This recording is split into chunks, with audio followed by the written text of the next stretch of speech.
भाजप प्रदेश अध्यक्ष चंद्रशेखर बावनकुळे सागर बंगल्यावर देवेंद्र फडणवीसांच्या भेटीसाठी दाखल झाले। सकाळपासूनच सध्या राजकीय घडामोडींना वेग आल्याचं पाहायला मिळतंय। अनेक महत्त्वाचे नेते सागर बंगल्यावर दाखल झालेत। त्यातच आता भाजप प्रदेश अध्यक्ष चंद्रशेखर बावनकुळे सुद्धा देवेंद्र फडणवीसांच्या भेटीसाठी सागर बंगल्यावर दाखल झालेत। ताजे अपडेट्स घेऊयात आमचे प्रतिनिधी ओम देशमुख यांच्याकडून। ओम, खरं तर सागर बंगल्यावर सकाळपासूनच अनेक नेत्यांची रीघ पाहायला मिळते। नेमकी काय चर्चा होते सध्या? शपथविधीला अवघे काही दिवस उरलेले असताना भाजपच्या नेत्यांची रीघ खरं तर सागर बंगल्यावर लागलेली पाहायला मिळते।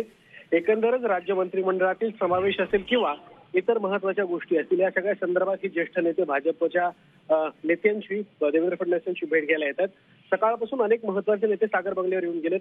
यामध्ये अशोक चव्हाण असतील, धनंजय महाडिक असतील, प्रशांत परिचारक असतील, रावसाहेब दानवे असतील आणि आता प्रदेशाध्यक्ष चंद्रशेखर बावनकुळे हे स्वतः सागर बंगल्यावरती दाखल झालेत।